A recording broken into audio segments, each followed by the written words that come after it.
going to have a little bit of the meat and some of the potato. And I'll just give this a little try. Oh, that's so nice. Oh, that meat.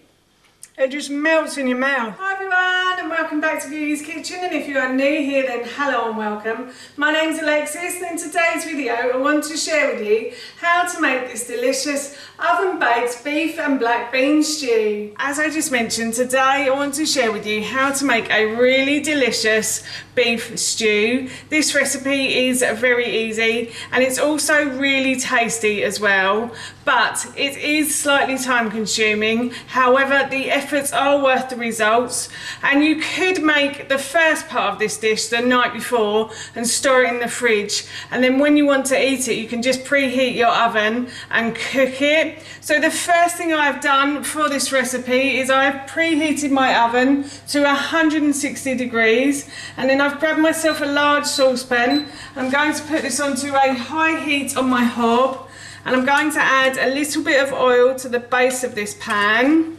And while this pan is heating up, I just want to say that if you have enjoyed this video today and you'd like to see more, then please don't forget to hit that subscribe button. And if you did really enjoy this video, then please feel free to give it a big thumbs up. And if you have any questions or any comments, then please feel free to leave those in the comments section below. Everything like that really helps me out and I would really appreciate it. So I'm just going to leave this pan to heat up. Pan is getting nice and hot. The first thing I'm going to do is I'm going to fry off my beef. So I have about 500 grams of beef stewing steak that I'm just going to pop into the base of my frying pan, and I'm going to fry this beef until it starts to turn brown and slightly golden as well on the outside. The beef has turned brown and it's starting to go golden, so what I'm going to do is I'm going to remove it from the saucepan, and I'm going to try and leave the beef juice in the bottom of the pan as well. I might actually use a slotted spoon for this. So I'm just going to try and leave a lot of the juice in the bottom because I'm going to cook the rest of the vegetables in that juice, so everything gets a really lovely beefy taste to it. So I'm just removing this like so, and then I've got an onion that I've simply peeled, sliced and diced, and I'm going to pop that into the base of my pan like so, and I'm going to fry this onion until it starts to soften in this oil and juice at the bottom of my pan. The onion has started to soften. It took about 2 to 3 minutes before it did, and now what I'm going to do is I'm going to add in 1 carrot that I've simply peeled, sliced and diced. There is meant to be a courgette in this recipe as well, but unfortunately I didn't have one in my fridge today, so I'm just using a carrot, and I'm just going to pop that into the saucepan. I'm going to fry that. I'm just going to turn the heat down slightly as well because it is getting a bit hot, and I'm going to fry this until it starts to soften slightly.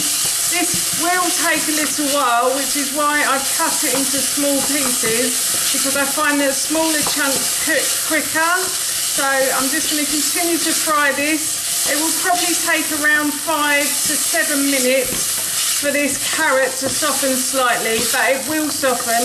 So do persevere and just keep stirring the pot, that's what I say. So I'm just going to keep stirring this until the carrot starts to soften. The carrots have started to soften beautifully on the base of the pan. I did add a little bit of water to stop things from sticking as well. So I think they may have cooked slightly quicker because of the water. But I'm also now going to add in about 1,000 mils of stock to this. So I've got 1,000 mils of chicken stock that I'm just going to add in. You can use bone broth if you want to as well.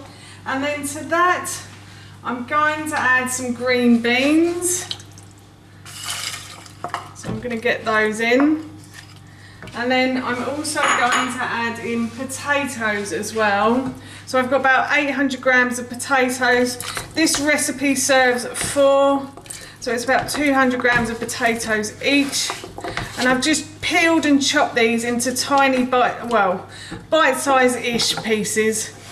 Some of them were a bit of an odd shape, so I couldn't actually cut them that well. And then to that I am going to add a teaspoon of oregano and a teaspoon of ground ginger as well. And I'm going to turn the heat back up on this, and I'm going to bring this to the boil, and then I'm going to leave the potatoes to simmer for a good 10 minutes. But before I do that, I'm also going to add in my black beans as well. So I've got about 100 grams of black beans. In the original recipe I did say 200, but that is all I had today, so that is what we're going to add to the base of this pan. And black beans have a lot of fibre in them, and they also have a lot of protein as well, so they'll add extra protein to the stew. And then I'm also going to add back in the beef as well that I took out earlier. I'm just going to pop that back in, and then obviously I'm going to wait for this to come to the boil, and then I will leave it to simmer. So I'm just, oh no I'm not, I'm going to add some salt and pepper to this as well. So salt and pepper to your taste. You don't have to add it if you don't want to, but we like a little bit, we don't like a lot. There is a lot of flavour in this with the ground ginger and the oregano as well, but just brings out the flavours, salt and pepper, I find. So as I said, I am now going to leave this to come to the boil, and then I will let it simmer. When the pan came to the boil, I removed the lid and I turned the heat down, and this has been simmering for a good 10 minutes, and the potatoes are lovely and soft. So what I'm going to do now is I'm going to pop this into the oven for about an hour to an hour and a half, and then that will be our dinner done. Also, if you didn't want to add the green beans in because you don't like them too mushy, then you can always add those in at the end and just boil them off on the hob. But as I said, I'm off to pop this into the oven for about an hour to an hour and a half, and I will then try some and let you know how it tastes. But this smells really good right now. The beef stew has been in the oven for a good hour and a half, and that's how it looks. So as I said, I'm going to take this out now, and I'm going to leave it to cool for a little while, and then of course I will try some and let you know how it tastes. But again, this smells really good.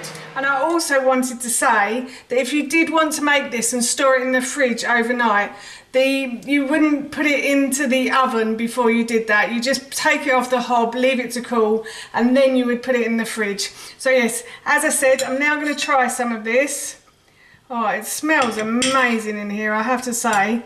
I'm going to have a little bit of the meat and some of the potato, and I'll just give this a little try. Oh, that's so nice. Oh, that meat, it just melts in your mouth. Oh, it's been left so long in the oven. Oh, it's delicious. Oh yes. I am really looking forward to having this for my dinner this evening. That's how you make this delicious oven-baked beef and black bean stew, and that recipe I will link in the description box below for you. As I mentioned earlier, we're going to be having this for our dinner this evening, and it smells and tastes so good, I can't wait. So for now, that's it from me. Thank you so much for watching, and I hope you'll be watching my next video.